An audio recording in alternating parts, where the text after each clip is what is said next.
E aí galera, tudo bem? Como vão? Como estão? Eu espero que bem. Hoje falaremos sobre substantivos. Estamos na página 44, especificamente nas aulas 9 e 10 da apostila. Eu sei que vocês já fizeram um trabalhinho, prepararam uma apresentação para mim, mas vamos tirar as últimas dúvidas que ainda podem ter restado. Tudo bem? Então, pessoal, a princípio devemos entender que os substantivos são as palavras com que designamos ou nomeamos os seres em geral. Tudo bem? Do ponto de vista funcional, dentro da oração, ele é a palavra que serve como núcleo do sujeito, pois ele pode variar sim entre outras questões, mas a princípio ele é o núcleo do sujeito, tá bom? E aí nós vimos também que ele tem diversas classificações, vamos tentar, na medida do possível, comentar algumas delas, é um assunto bastante extenso e o vídeo não pode ficar tão grande. Então o substantivo já se classifica-se em primeiro lugar, concretos. Um substantivo concreto quer dizer o quê? São os seres propriamente ditos. São os nomes de pessoas, são os nomes de lugares, etc. e tal.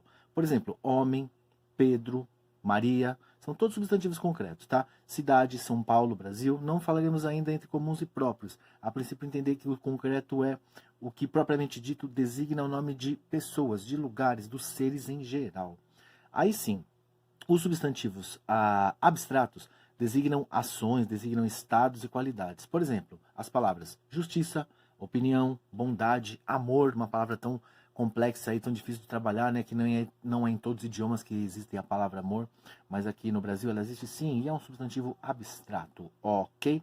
Agora sim, vamos tentar, entendidos concretos e abstratos, vamos tentar falar sobre substantivos próprios e comuns. Então, o substantivo próprio tem uma designação específica. Ele quer dizer especificamente a um ser dentro de um grupo. Por exemplo, Paris, São Paulo e Brasil. Paris é uma cidade, só que é especificamente aquela cidade, é a capital da França. Assim como São Paulo, assim como o Brasil, é um país específico entre os países do mundo. São substantivos próprios. Os substantivos comuns são genéricos. Eles designam a totalidade de uma espécie.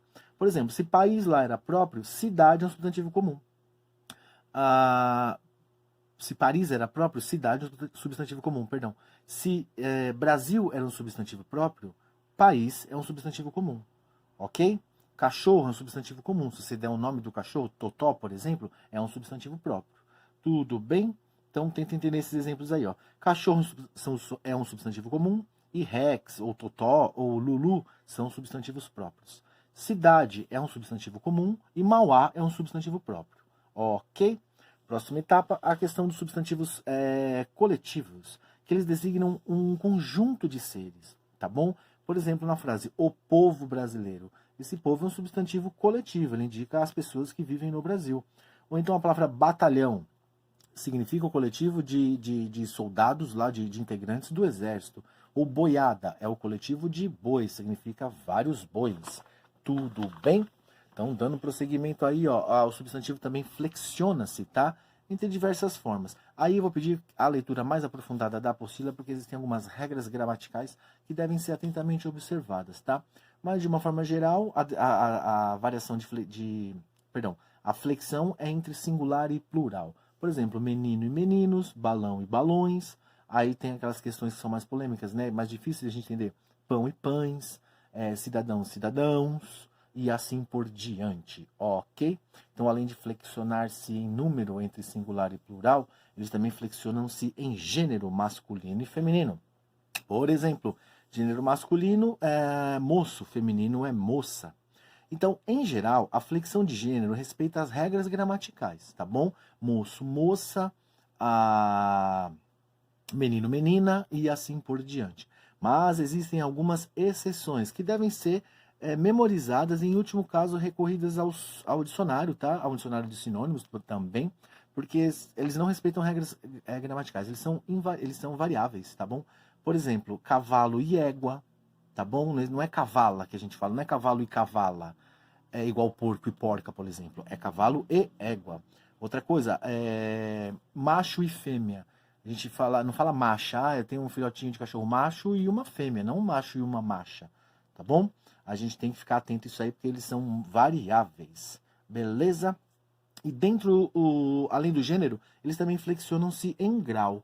Então o substantivo pode ter seu grau normal, um grau aumentativo ou um grau diminutivo. No seu grau normal vai ser menino, no aumentativo meninão e no diminutivo menininha.